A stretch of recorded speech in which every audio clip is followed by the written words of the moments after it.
Okay, let's get it started. It's time, and I'm very sorry, but I just sent it a PDF file to TA and asked him to distribute this lecture notes. And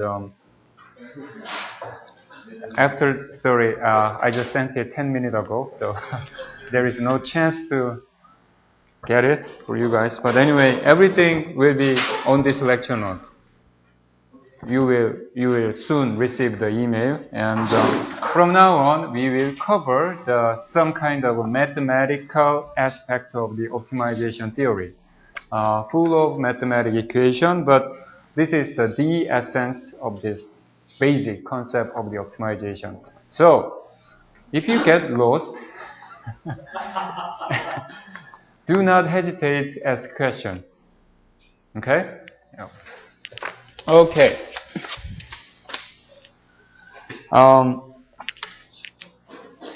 On this lecture note, I suggest the 3 optimization books, and this will be really helpful. And the title is the nonlinear programming. So, okay. Anyway, let's get it started. Okay. Optimization is finding a minimum or maximum in given region, and because this is mathematics, we have to start with mathematical definitions. Okay? Okay. In mathematics, we define optimization problem as problem P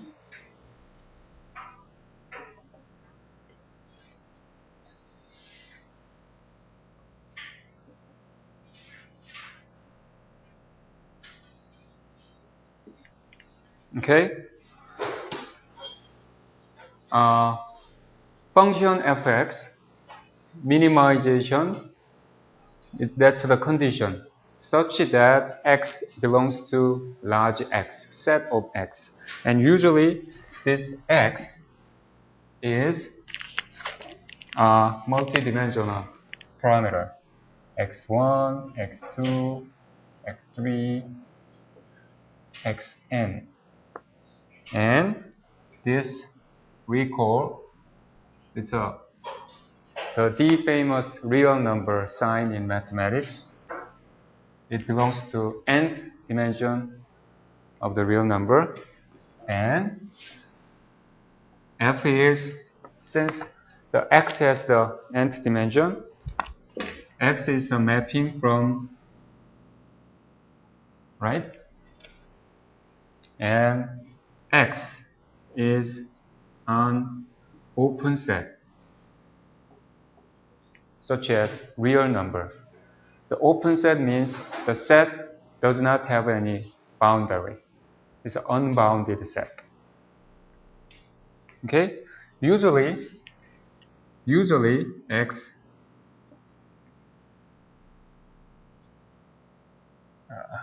this is more correct. Usually large x is the n-dimensional real number. Okay? Any questions so far? The important thing is that it's a one-dimensional, the return value from this fx should be a one-dimensional, a scalar. And we call this objective function. Okay? And this specific type of P is we call unconstrained optimization problem.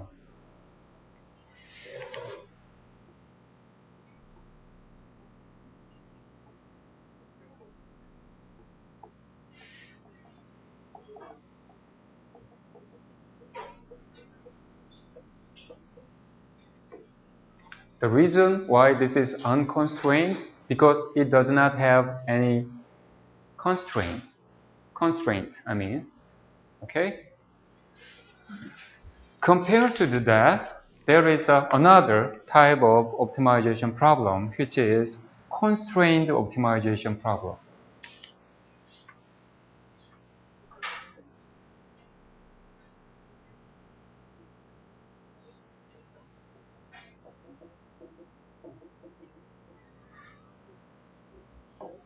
Also, the problem has form like it's a problem. Same thing here, minimization of some objective function, but it has more constraints such that GIX inequality constraints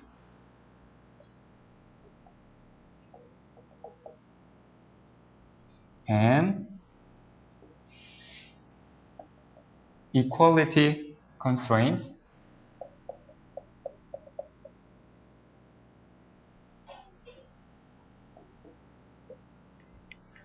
that's the actually form of this problem. So that is the problem. So we call this problem P. Same thing here. This whole thing is problem. So only differences is it has additional thing like a GI and HJ. These are constraints. And let's think about this also. GI,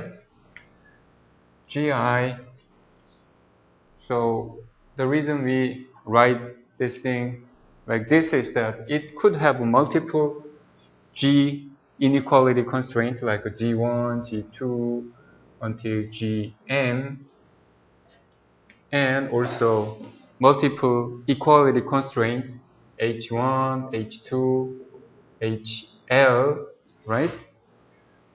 This should be the function because, sorry,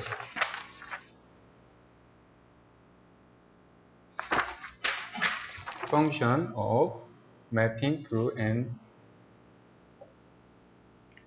exactly same as the objective function. Okay? The same thing here. F should be a function. Function is a mapping.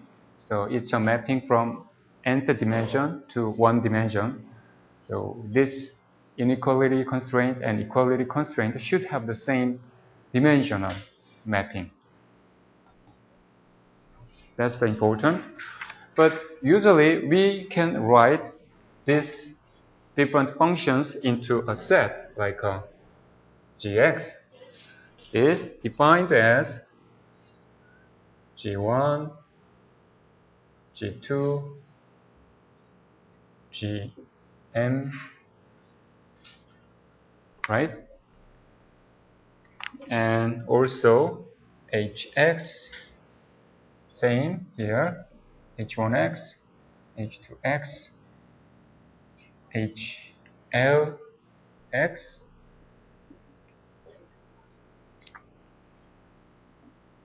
What would be the mapping?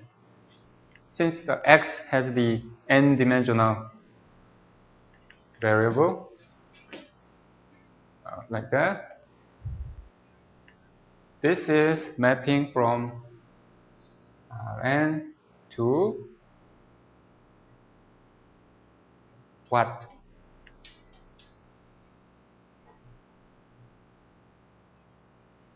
Because it has the component of m, right? L. So this problem can be rewritten as minimization of function fx such that gx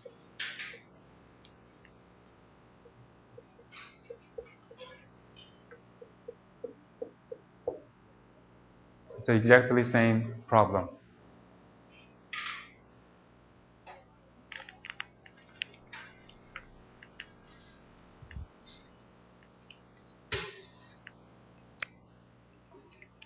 Questions so far?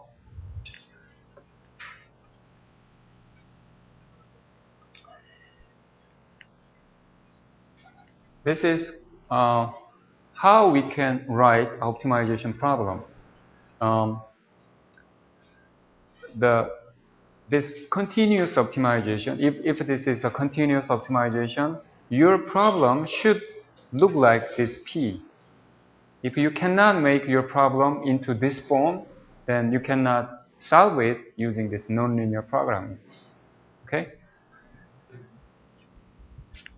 For problems which cannot be transformed into this problem form, you have to apply another approach. For example, if your function fx is not nice, I mean the continuous and differentiable and the like, then you have to apply, I don't know, maybe combinatorial optimization or fuzzy hybrid optimization, genetic algorithm, or whatever else. Okay, but anyway, this is the basic of continuous optimization. Okay. And let's define some kind of notations and definitions.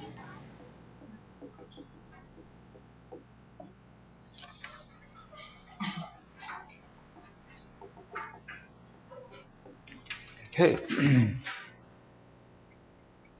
Okay. Let's define, since X belongs to R dimension, usually R3, the real space XYZ, right? There is a point, okay? A point X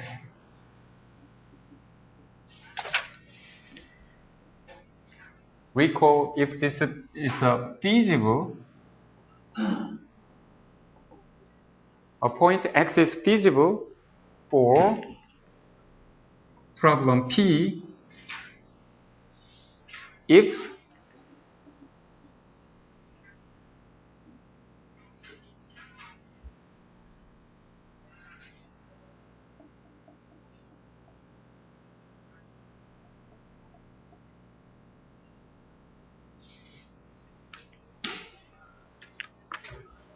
which means, if you remember the problem P, if a point in X space, I mean large X space, satisfy all the constraints,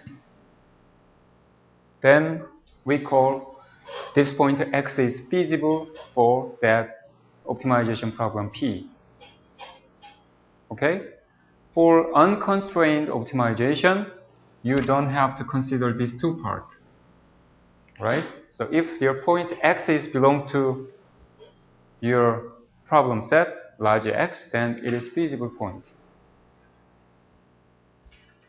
Okay? And we define F, large F, is a set of feasible points.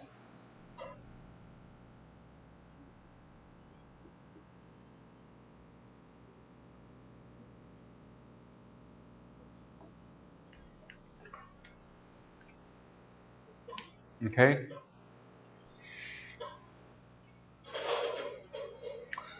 Okay. And another definition, let's define an infinitesimally small ball. Okay? We call a ball of radius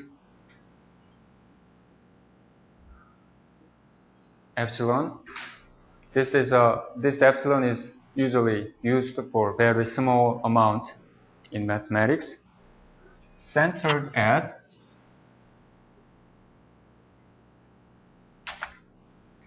X.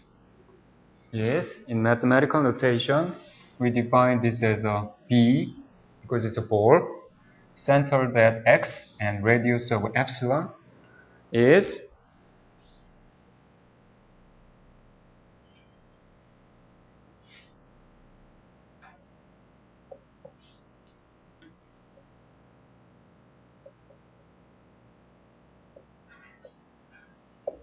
This is mathematical notation.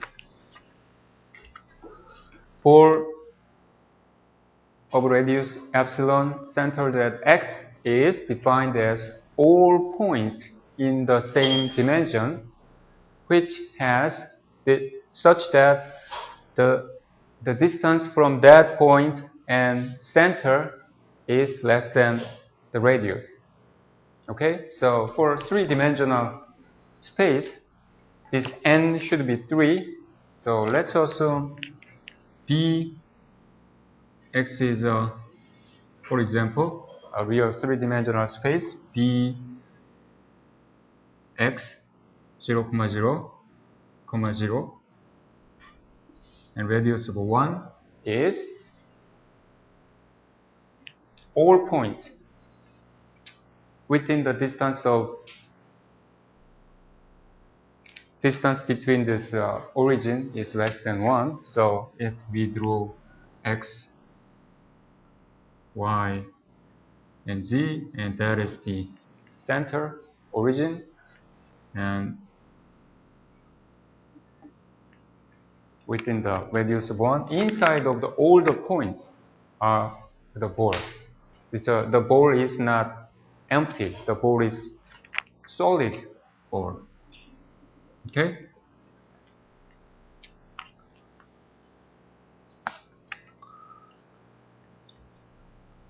Okay. Nothing complex so far.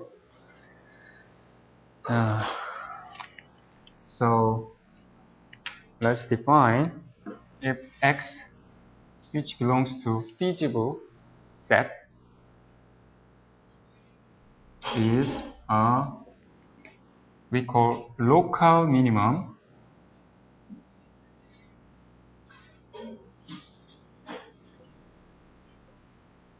of P if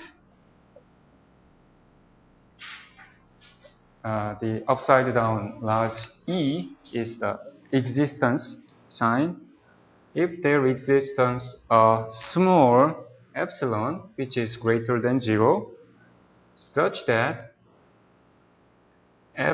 Fy is Fx for all y inside of the B x epsilon cap F.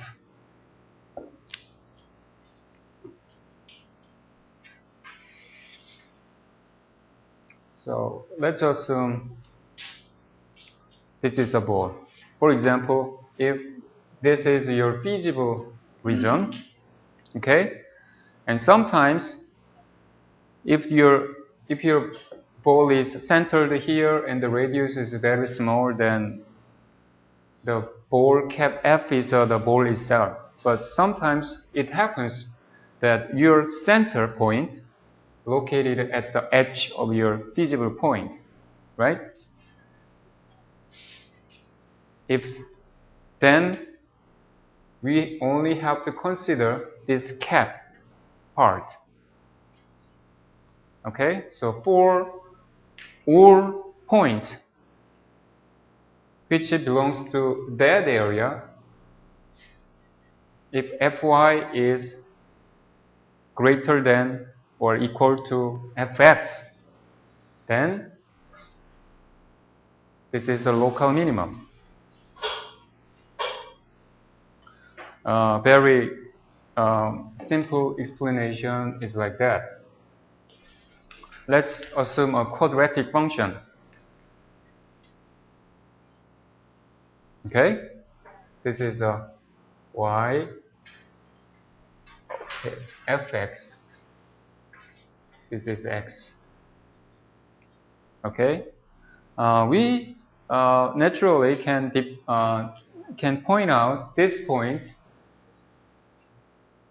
x0 is a minimum.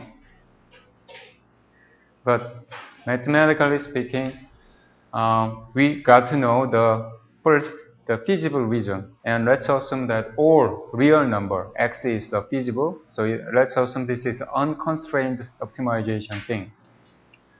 So which means that b x0 and some very small value of the epsilon, which will be a range in this case because we are dealing with the one-dimensional space. So this is the ball, radius of epsilon, right? And for any other y, let's say this is y, you can pick any y. For any y, and this is a fx0, for any y inside of this ball, is it true? Right. If that's the true, this is a local minimum. Okay? Why we call it local? Another example.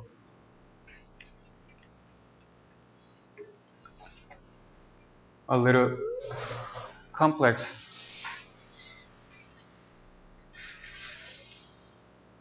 Fourth order curvature here. What's the, and let's say this is unconstrained optimization, and let's say this is x0. And for, there exists some small value of the epsilon, and all y, which belongs to this ball, the evaluation of that value, I mean fy,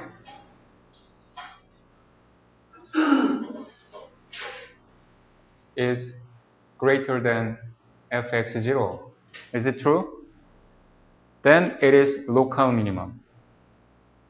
Within this vicinity of this x0, this is the local minimum.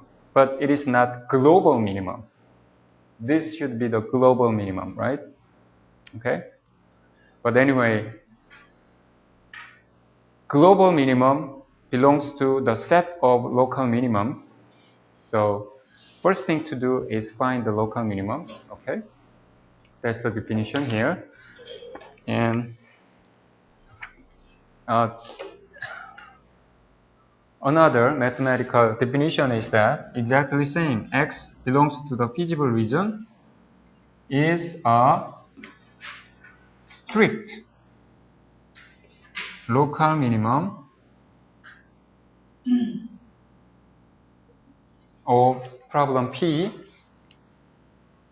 The same if there exists a positive number epsilon such that fy is greater than fx for all y belongs to the ball cap f. Same. Only difference is there is equality sign in the definition of the local minimum, but there isn't equality sign in the definition of strict local minimum. So, so for that example, this is actually strict local minimum, right? For some function like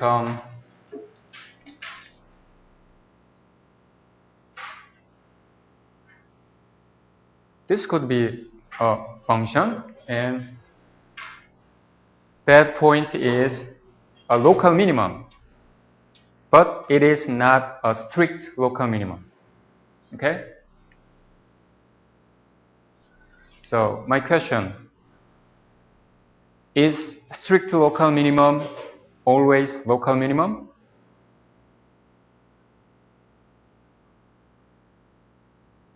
Yes. Okay? Question so far? Okay. Another thing is, let's define a maximum. The definition is exactly same.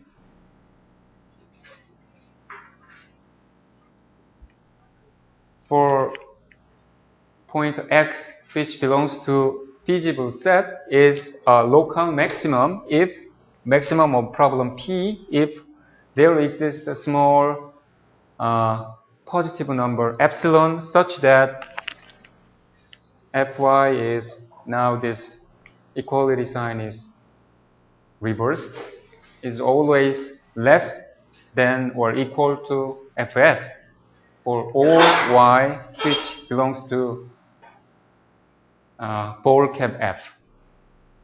And it's the same here. A strict local maximum of problem P is defined as like that. So if you think of the upside down quadratic function, then you can easily depict what's the strict local minimum. And if you make upside down of this chart, you can easily see what's the local maximum.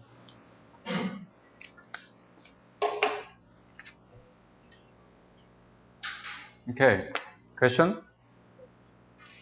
Okay, another thing. Until now, we talked about the local minimum or maximum, and there is another concept called global minimum or global maximum.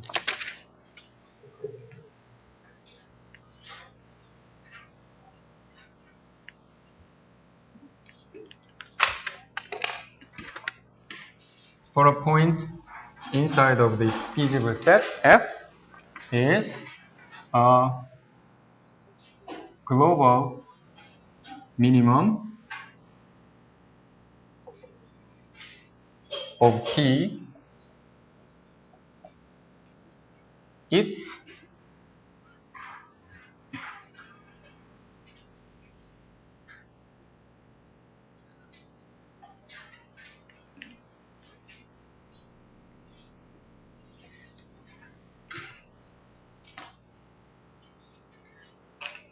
which means that for any point inside of this feasible set, Fx has the smallest value or equal to, then it is called global minimum. The concept of the adjacency or locality is removed in the definition of this global minimum definition. Same thing. If X in feasible set is a strict global minimum of problem P if Fy is without this equality for all y inside of this feasible set F. Definitions are quite straightforward, and it is just upside down. If the definition of the global minimum maximum is global maximum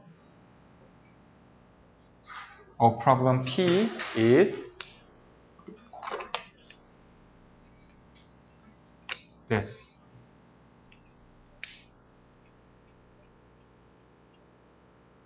And strict global maximum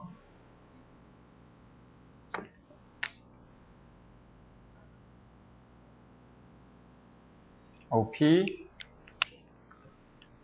is this.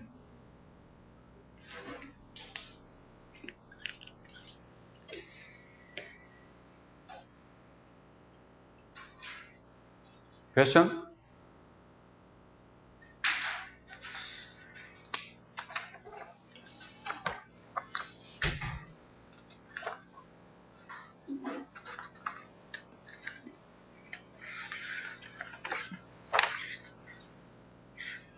Okay.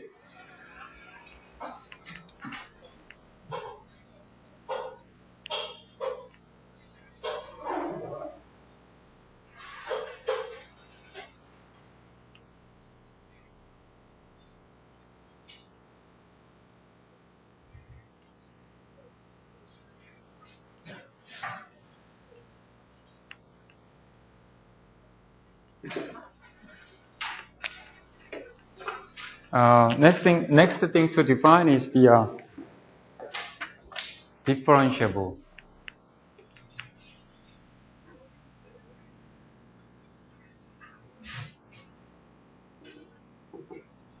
And I think in the undergraduate calculus courses, you guys are pretty familiar with this concept. Okay, let's define a function f is a mapping from x to sorry, our function should always be like that. And usually we assume x is Rn, right? Okay, where x, right? And let's assume this x is open, because if we assume this x is not a bounded set, then a difficult problem can arise. At the boundary, it is really, really hard, and sometimes there does not exist the difference, I mean the gradient of the function. So for now, let's assume that everything is very nice. So x is open set, and f is called differentiable. Differentiable at x if there exists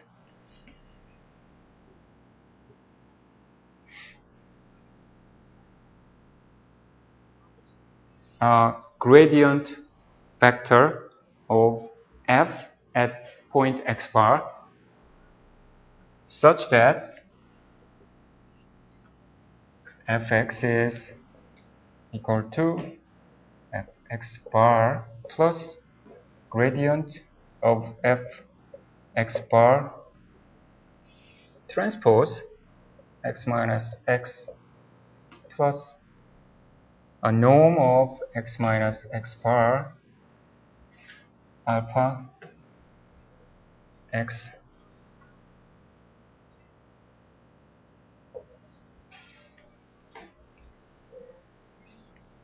and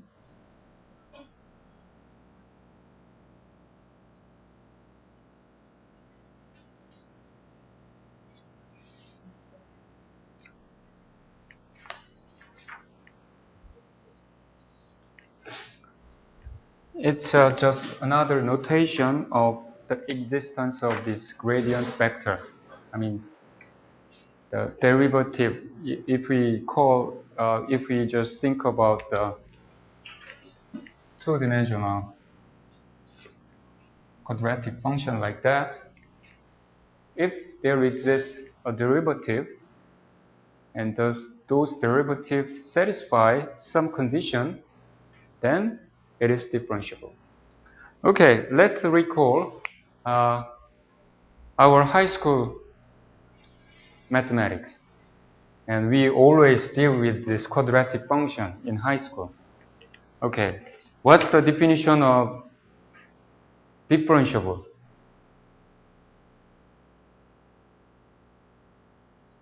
First of all, the function should be continuous.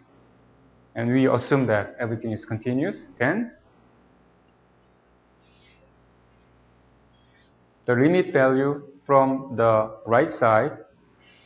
Okay, first there should exist the two limit value. Limit approaching from the left side, approaching from the right side. And finally, those two values, limit value approaching from this left side and right side, should equal to each other. Then it is differentiable. Okay? So one counterexample is this kind of function is continuous, and at this point, the limit value approaching from this one, I mean the limit value of the derivative, this one is from this side it should be +1 and this should be -1. So even though there exist the two limit value, they don't match each other, so it is not differentiable at this point. It's exactly same, but the notation is rewritten for the more generic dimensional case. The derivative are defined as a gradient here. Since we are dealing with the scalar function, even though x could be a multidimensional variable, the return value of the f is a scalar, right? So for this and the everything is feasible reason, the x is an open set, we can easily calculate the gradient. And what's the gradient? Is it vector or scalar? Come on. Is it vector or scalar? It's a vector, right? It's a vector.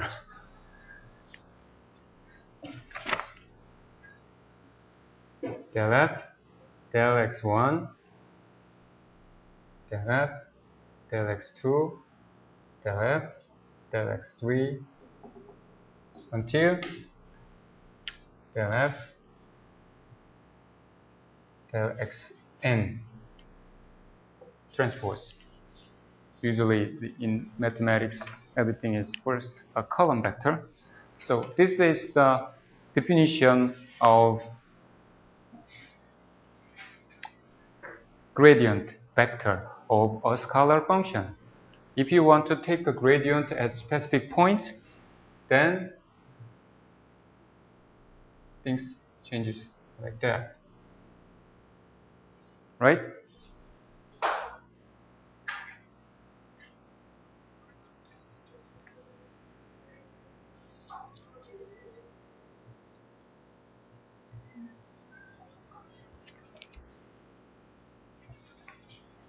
And another mathematical definition is this function is differentiable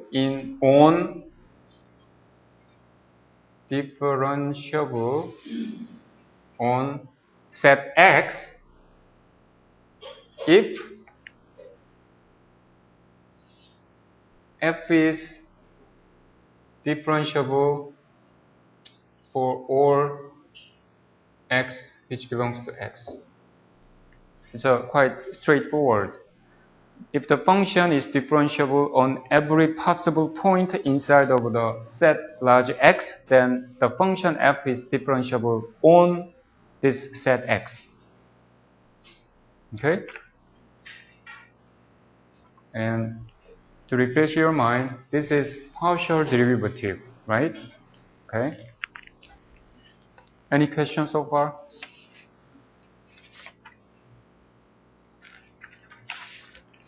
Okay. One more thing I'd like to cover before 5-minute break. There is something very similar which are called a directional derivative.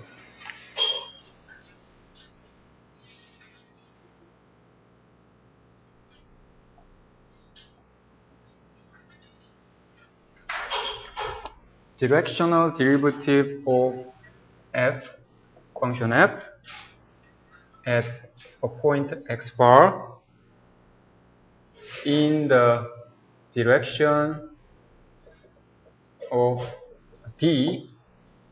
D is a vector because we are calling direction. And if we are talking about this kind of dimension, d is also n-dimensional vector, right? The dimension should be same as this x. Okay, then the directional derivative is defined as the limit value when lambda approaches 0, f x bar plus lambda d. minus f x bar divided by lambda. And if you do a little math here, then it is exactly same as gradient of your function fx bar d. Okay? So let me ask a question. Is this directional derivative of vector or a scalar?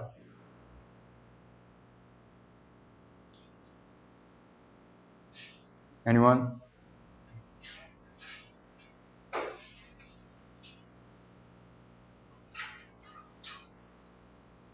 Scalar.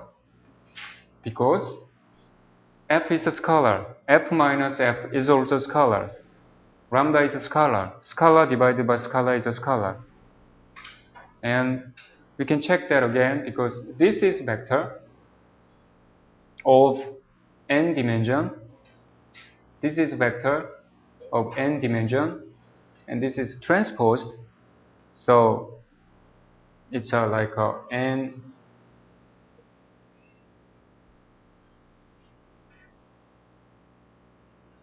Sorry. So if you multiply a vector of n dimension and vector of n dimension, then it is scalar, right?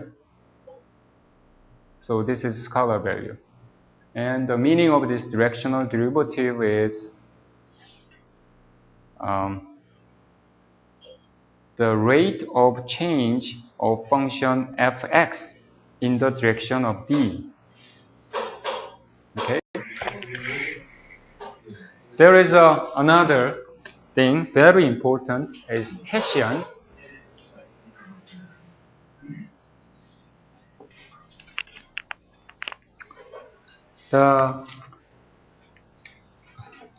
And it's about the twice differentiable thing.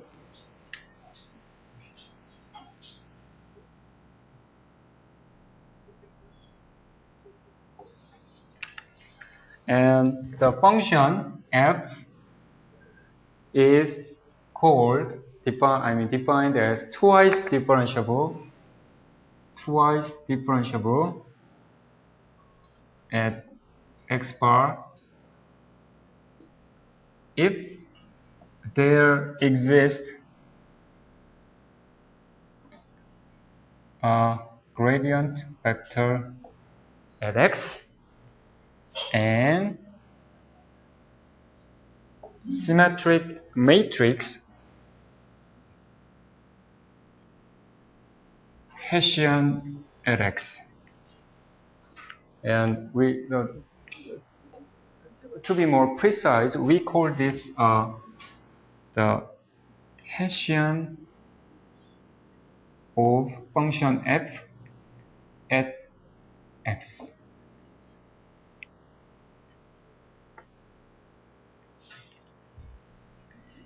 Such that for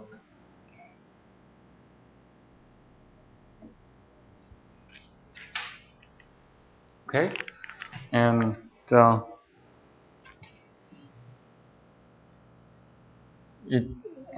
for such for all x inside of this large x, this should be satisfied. Fx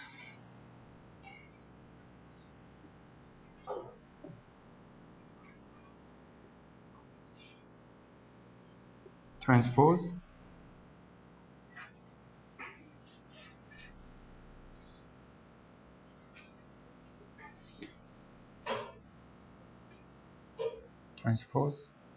Hessian x minus x bar plus x minus x bar squared alpha x bar x minus x bar. And limit of when the limit value if y approaches to 0 alpha x bar That's the another definition of twice differentiable. And this Hessian matrix is defined as, for the definition of matrix, we usually use the indices ij. The ij component of this Hessian matrix is defined as del f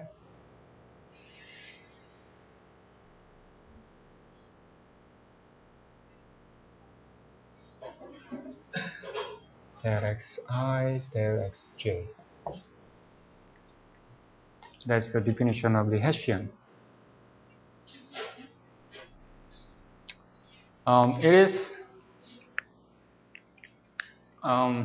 quite similar for, if we refer to the another high school mathematics for the quadratic function. First derivative, if you differentiate once, you will get the slope. The slope is quite similar concept of gradient. But if you differentiate a function twice, you will get a rate of change of your slope. Okay? That's the Hessian. Same thing, conceptually. But now this time, the gradient as well as this Hessian are defined in more generic term in mathematics. The concept is same. If there exists a Hessian, if there is, it's a just another saying that for if let's say the high school quadratic function fx, if this exists, then f is differentiable, and if this exists, f is twice differentiable. Exactly same thing. If the gradient exists, it's a differentiable. If Hessian exists, it's a twice differentiable. Okay? Same thing. Okay. And another definition and notation, it's for the optimization purpose. Let's say there are n by n square matrix, M is called positive definite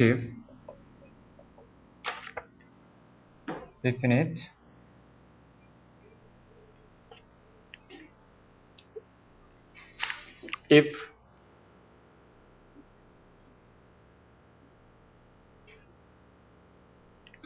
for all x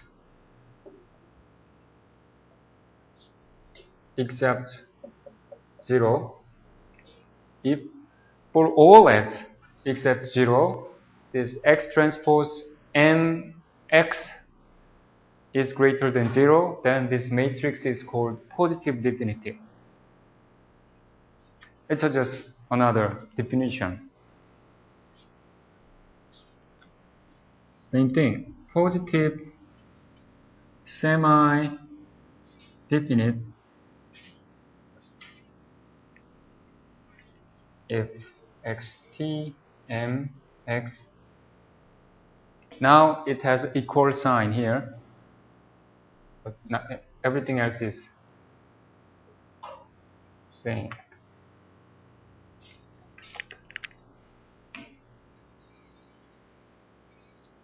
Okay? Since there is an equal sign, we don't have to consider this part again here. For all x, if matrix M satisfies this, then this matrix is positive semi-definite matrix.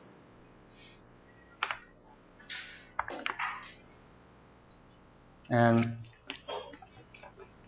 symmetric definition is there is also negative definite. Negative definite. Same thing. So the difference is like this. If X transpose MX is less than 0 for all X in our space, excluding X equals 0, then this M is called negative definite. Same thing here. It is negative semi-definite if X transpose M, X is less than or equal to 0 for all X in the space.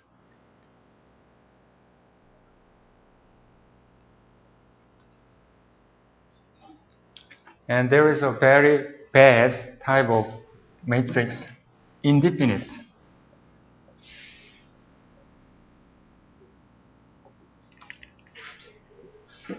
If there exists f or x or y in our space, that xtm x is greater than 0, and for another y transpose m y is less than 0. So bottom line of indefinite is the other matrix, the matrix which is not positive definite, positive semi-definite, negative definite, and negative semi-definite. The rest of the matrix are called indefinite matrix. Okay? It's just mathematical definition. Okay. Purpose of this terminology is like that. Let's go back to the high school once again. Okay? Quadratic function. Well, first you have to check, is this continuous? Well, yeah, continuous. Is this differentiable? Yeah. Twice differentiable? Yeah, because it's a quadratic function. And now you have to decide, is there minimum, local minimum? Yeah, you can find this is local minimum. Also, is this global minimum? You have to think about it, but we know that if this is a quadratic function, it has only one global minimum and local minimum. So that's, we know. But however, you have to think that, can you find the maximum?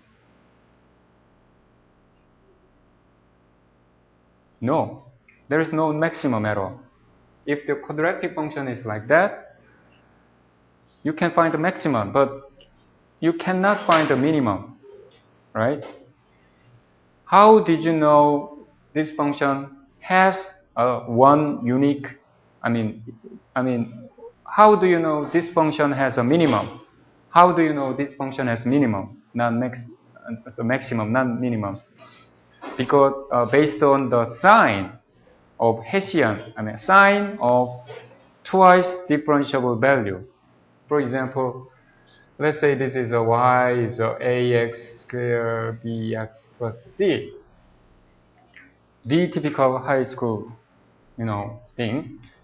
If you take the derivative once, this is a 2ax plus b. Am I right? Y is a 2a.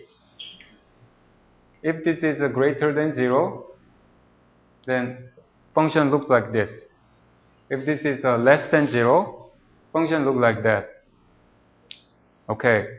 Based on this twice difference in the value, twice derivative, we can determine, well, this function will have minimum, or well, this function will have maximum.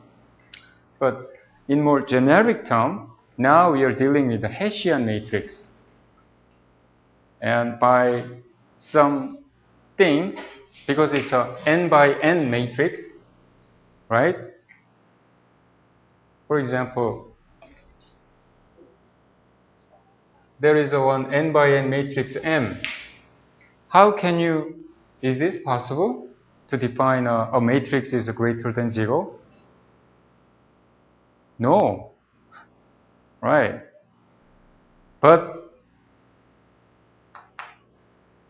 using this thing, we can determine exactly the same thing like this. If a Hessian matrix, which is conceptually exactly the same as this, is positive definite, which is exactly the same as like this, then function will behave and this function will have at least one local minimum. But the Hessian matrix is a negative definite, then we can think of this one, right? What if semi-definite? Well, we are not sure about it, because sometimes if this one is 0, then things get a little complex, right? So anyway, the point is this kind of negative definite, positive definite is all for determination of this existence of the solution of optimality problem. So think of this example, conceptually exactly same. Question?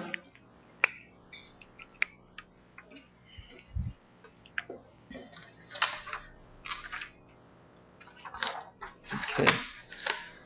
The thing is like that. This is mathematics. In mathematics, you only consider about existence of solution and uniqueness of solution. Okay?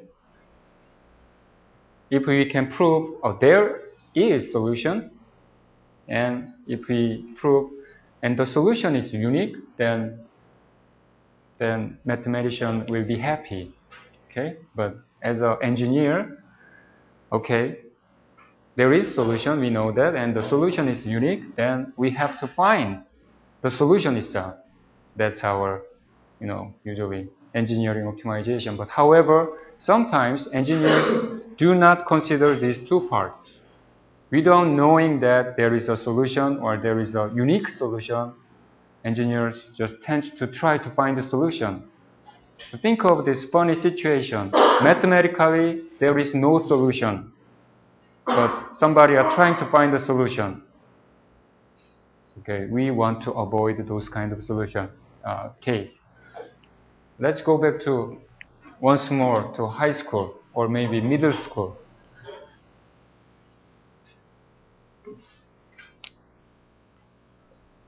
We did a basic thing like existence of a solution. If this is y1, it's a ax plus b. If this is y2, also cx plus b. And we are trying to find y1 equal to y2. But based on this coefficient configuration, if they satisfy a special thing, these two lines could be parallel to each other, then there is no solution at all.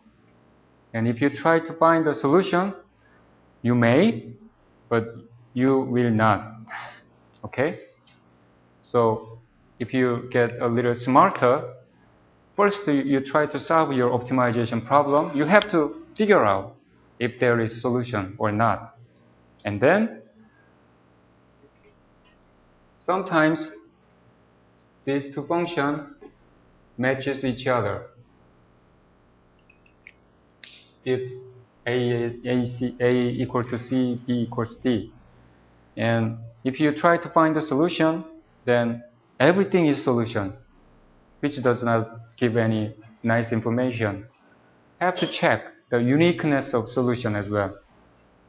And we are going to do about this continuous optimization problem. Okay. Most of the topic, in many optimization fields, a lot of people are doing actively research on the optimization. In engineers, many type of engineers are actually doing this optimization thing, and many of the mathematicians are also doing researches on the optimization. And those mathematician sides, they are really into the existence of optimal solution and characterization of this optimal solution. Also, algorithm to find this optimal solution. And we are going to cover all these three parts as well. Okay, for the first topic, existence of the optimal solution, let me give a very simple example.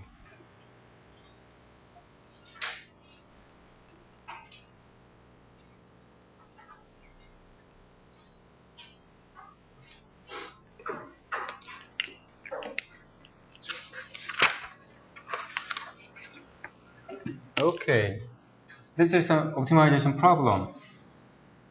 Actually, optimization, in another word, minimization or maximization. 1 plus x over 2x,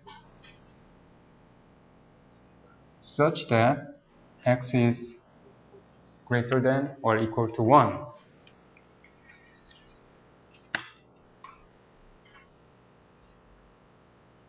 Is optimal solution? Are there any optimal solution?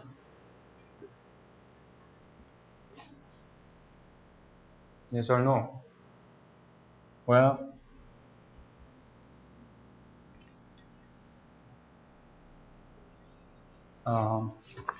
this one, well, it's another high school mathematics. This is an asymptotic line, and it will be 1/2. And our feasible region starts from x equal to 1.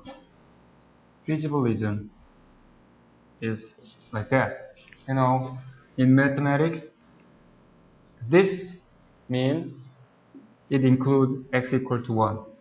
And this means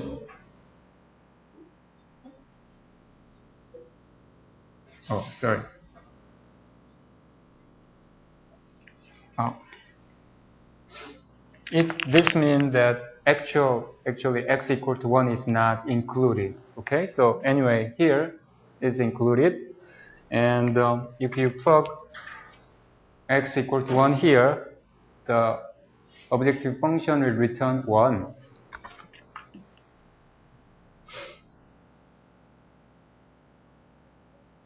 Right? And I assume that you guys are all capable of drawing this function, right? The function will look like that.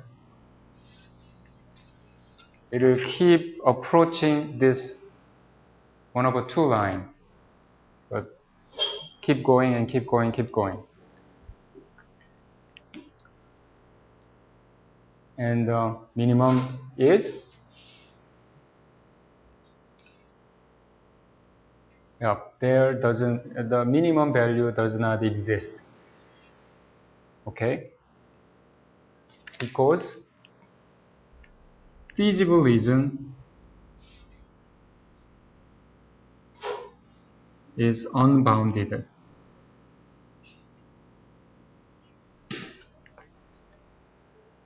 Because of that, there is no optimal solution. How about this? Another problem, minimization of 1/x such that x is equal to 1, between 1 and 2, but there is no equal sign in 2. If you draw this function, this is fx. The function is look like this, and your feasible region is from 1 to 2, and in this side it's a solid parenthesis, but at this side it's a simple parenthesis. So is from 1 to 2, but it is not solid circle here, it's open circle there. What's the optimal solution?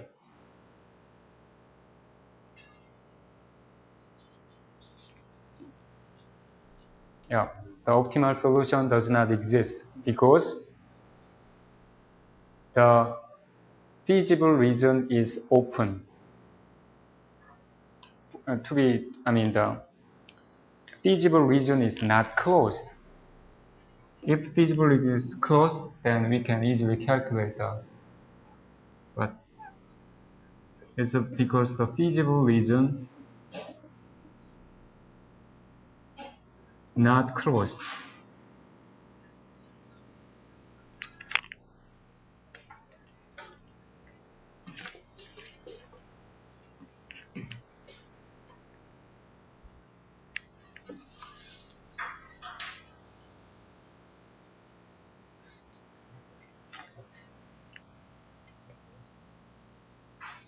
Another one, minimization of fx such that now it has bounded feasible region, also closed feasible region, but the function definition is a little complex. Fx is defined as 1 over x. If x is less than 2, it's a 1 if x is 2.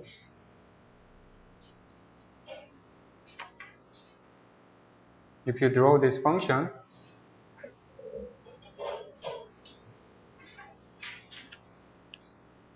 one over x from 1 to 2 and is bounded and closed, but at this point it is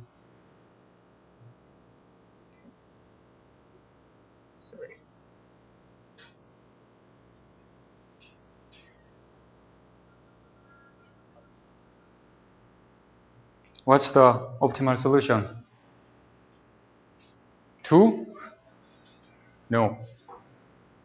Why 2 is not the minimum value?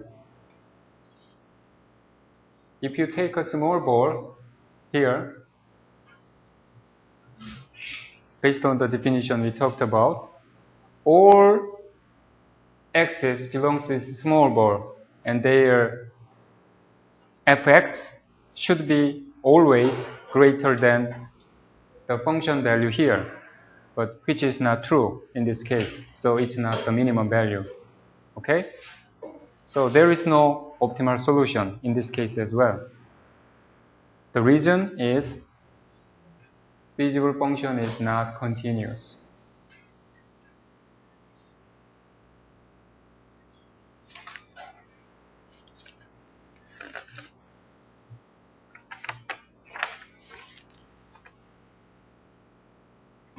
Okay, this one is just a very quick and easy example of the existence of the optimal solution case, and that's quite common in, even though the fx and this constraint are getting more complex, those are basic things to consider. Have to be bounded, have to be closed, have to be continuous, and even further, if the function is differentiable or twice differentiable or in even further convex, then we could definitely have the optimal solution. Anyway,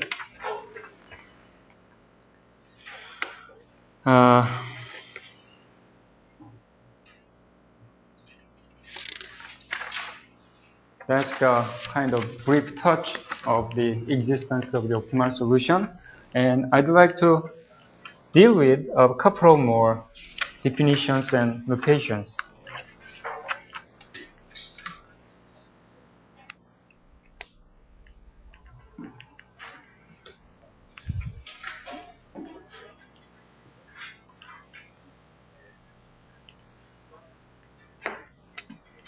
First thing,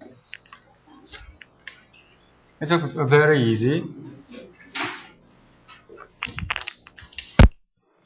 r to the power of n is a set of n-dimensional real vector, right?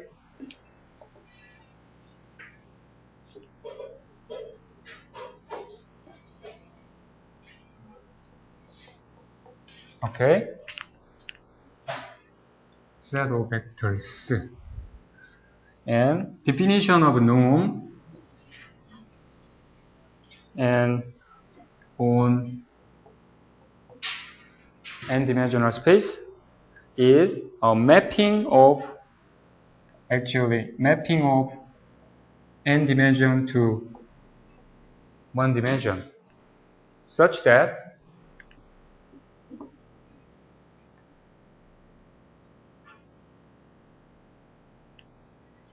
norm is always greater than or equal to 0 for all x in the set. And this is always true. If the norm of x is 0, then x is 0.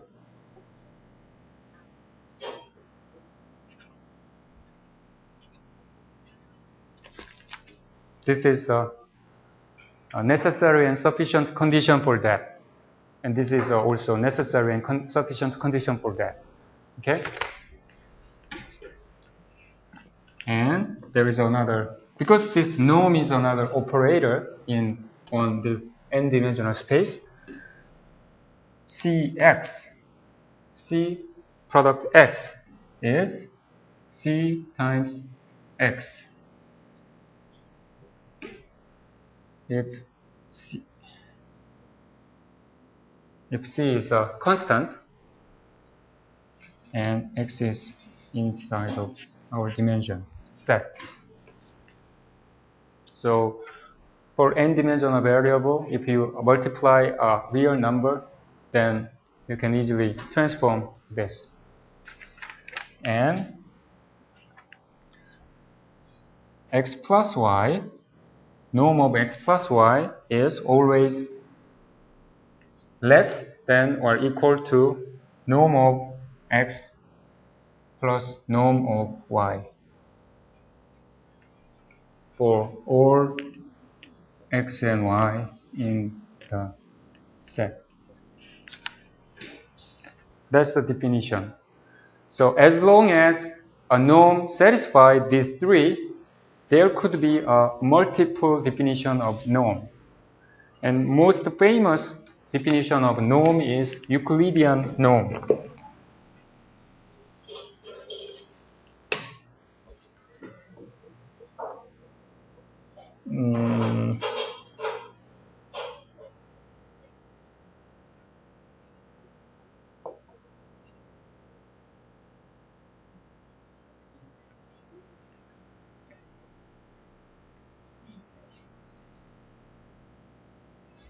It's defined like it's the common norm we are usually use. Okay? Or in other words,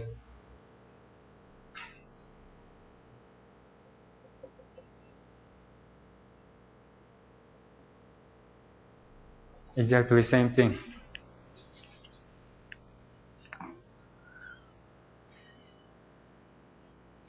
And to separate from the general norm, from this Euclidean norm, sometimes they used to use two signs, lower left, lower right side of this norm. And if you see this one, it specifies this norm is Euclidean norm.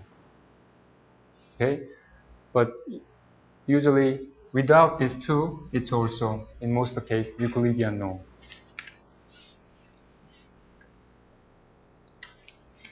Okay, and there is also from high school mathematics, the famous inequality regarding this norm is Schwarz inequality.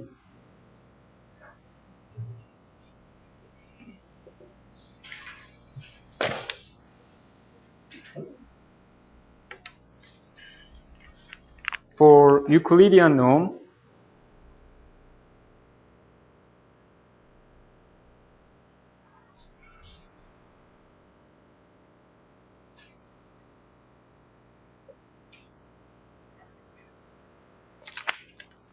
and I think you guys have the experience in proving this Schwartz inequality.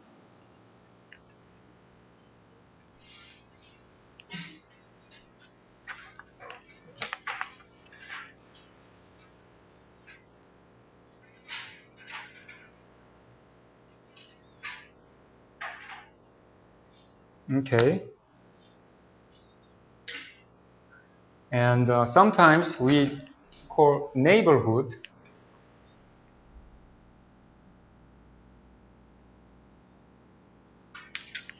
which call it, or to be more precise, epsilon neighborhood is called n sub epsilon x, which means the epsilon neighborhood of the x is exactly same as the Bohr x epsilon.